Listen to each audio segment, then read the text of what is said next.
You woke? Time to get up.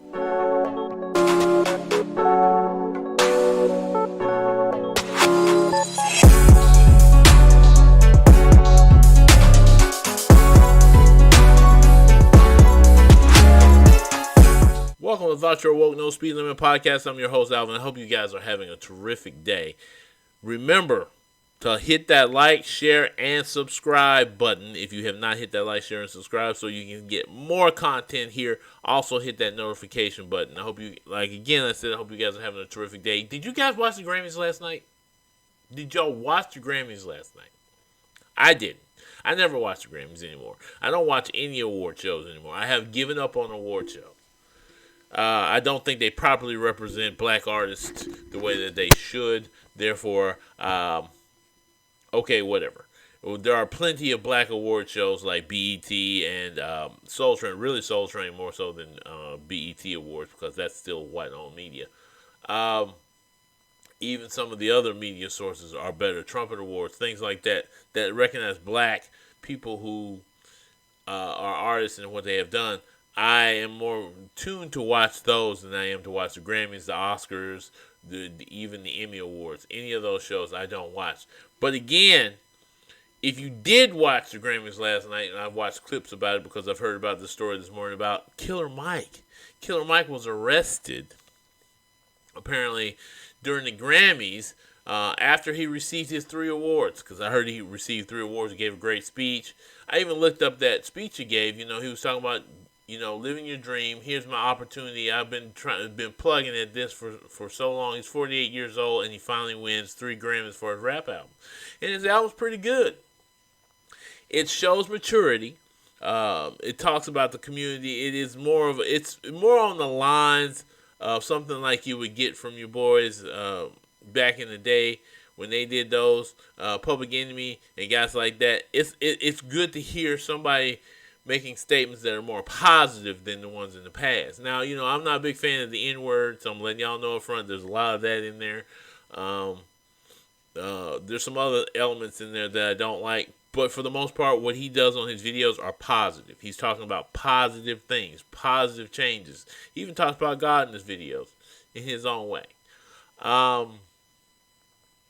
What pissed me off about the whole thing is, here it is after the Grammys. You arrest the man for supposedly, now I don't have all the information on this, supposedly what was considered a misdemeanor of some point. Apparently he either pushed a guard, touched a guard, did something to a security guard backstage. That is the story I'm hearing, and I may be wrong. So that's allegedly, all of this is allegedly, that he was basically arrested, went to the police station, probably wasn't even booked, and was sent home. It probably wasn't even that big of a deal. That's what I hear. I don't know if that's true or not. But I do know that he got arrested last night after he won his Grammy Award, and it's on TMZ. They made sure they were right across the street in I have to show you the video. You're probably seeing it right now. But he's at some building across the street, and he's filming Killer Mike being arrested, or she's filming Killer Mike being arrested. Then they also have some footage from inside the hallway, inside the building. He was actually arrested inside the building in his tuxedo at the Grammys. Daggum shame. That's all I'm going to say. It's a daggum shame. And I'm not blaming Killer Mike. Maybe Killer Mike did do this. I don't know.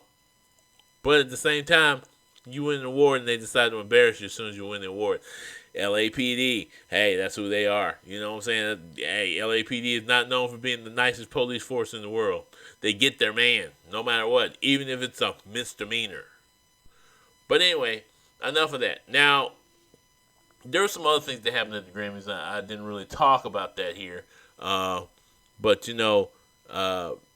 Jay-Z brought up the fact about the gatekeepers. Yeah, here's how he brought it up. He didn't say gatekeeper, but he said it's amazing how certain people win awards all the time. And part of the reason why he was bringing this conversation up was the fact that Beyonce has won numerous Grammys, several Grammys, but the one Grammy she can't seem to ever win is Album of the Year. And many of those years, the reason why she can't win that is because of, one, Taylor Swift. Yeah, I'll bring up Taylor Swift. This ain't having to do with Travis Kelce and whatchamacallit. I'm not one of these crazy folks out here who's trying to say that there's some crazy conspiracy about her being liberal. No, I'm just saying that for some reason the industry is promoting Taylor Swift. The gatekeepers promote Taylor Swift. She is the queen, whereas Beyonce, most of her beehive people would say Beyonce is the queen right now of pop music. Back in the day, Michael Jackson and Prince. It was always Michael Jackson first, then Prince and Madonna. Those are the three biggest names from that era. Y'all remember how that was back in the day, right?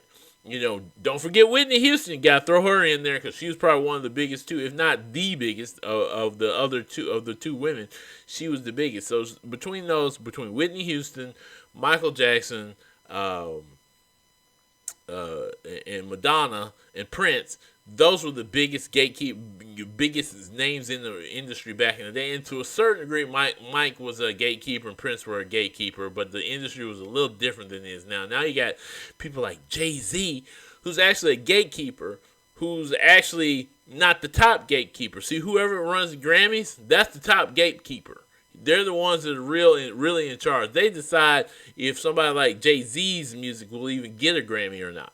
So, Jay-Z sees himself as a gatekeeper now because he's a billionaire and he's got all these other things. He's on that Oprah level now. He's on that Michael Jordan level now. He's on that Magic Johnson level now. He can own things and do things, so he's a gatekeeper. Because I was telling somebody the other day, just like Cat Williams said the other day, or like D1, I'll tell you who D1 is in a minute, but like Cat Williams said, there are gatekeepers. There are gatekeepers in the industry he's in. He calls, he mentions Steve Harvey. He mentions Kevin Hart.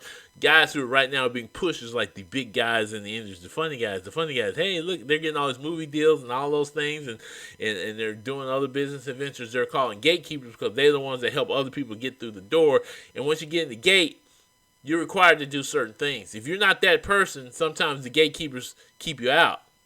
And the Grammys is an example. The Oscars is an example. Even the Emmy Awards is an example of how the gatekeepers keep the gates open and closed. We complained about years for black artists who did a great job and they didn't get an Oscar. If it ain't Viola Davis, if it ain't Denzel Washington, they probably not going to get an award. That's the way they got. And then even after you get an award, Monique, Taraji P. Henson, some of the great other black people, they've talked about the issues they have with the industry. You're still not rewarded for what you do. Roles are not given. And those are all the things that they seem to run into in the industry. So for black artists, that's why these recognitions mean so much. But at the same time, this goes back to the old story. I don't need white men to prove that I'm great. Anybody does it. I'm in podcasting. There's podcasting gatekeepers here. Either you like my podcast or you don't.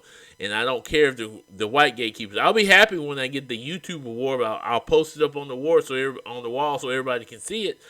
And I'll show it here on my show when I get that award. But I don't care about the gatekeepers. I don't. I do what I do. You like what I say or you don't.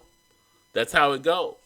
See, but Jay-Z brought that up yesterday. He brought that up, the fact that there are people up there that the gatekeepers let in that don't even deserve to be nominated, but they're nominated.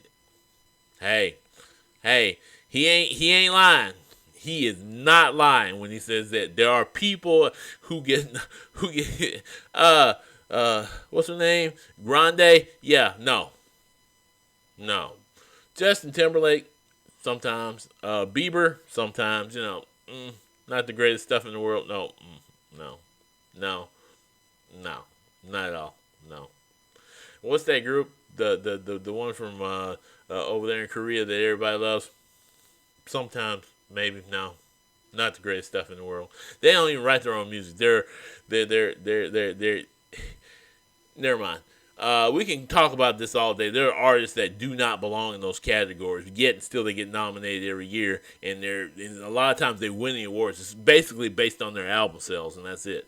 But the gatekeepers have decided who sells and who doesn't. That's the truth. This is just the God's honest truth, And then we say, well, some people who even get nominated, we can say, some people will say Beyonce is not really an artist. Some people would say that Taylor Swift is not even really an artist. Like this. According to Aretha Franklin, Adele, she kept silent on that one before she passed. They asked her about it. She kept silent on that. But anyway, like I said, Killer Mike gets arrested, but he wins 3 awards. I got a chance to listen to his music. His music is something for the streets, but at the same time, it's not something bad for the streets. He's not telling you to go out and sell drugs or do anything like that. He's talking about reclaiming your life and doing good things and positive things, making a dollar in the right way. He's talking about all the things that were wrong in his life that he has changed. So that's what makes this what makes Killer Mike's winning this award so important to me. I'm glad he won that award because the industry right now is a bunch of stuff. I'm sorry, Cardi B, Megan Thee Stallion, what's her name, Sexy Red. That's an embarrassment to me, man. As a man, I know I'm finna get criticized for what I'm saying about this. As a man who in the past has indulged in all of that music, I remember Foxy Brown back in the day. What I'm saying?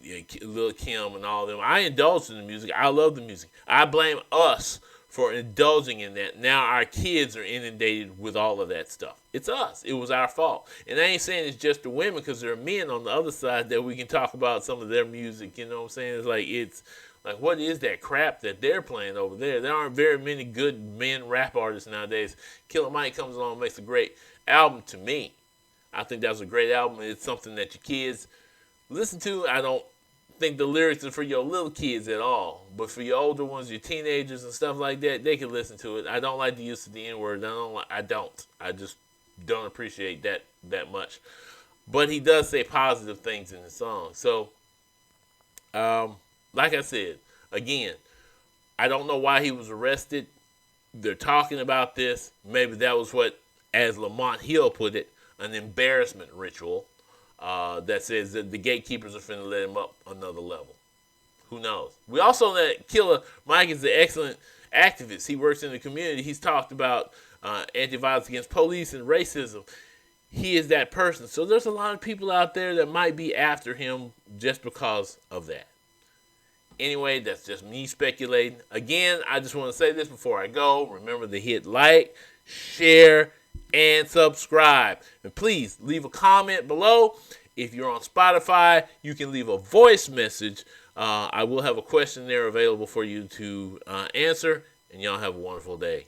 Peace. You have been listening to Thought You're Awoke No Speed Limit Podcast.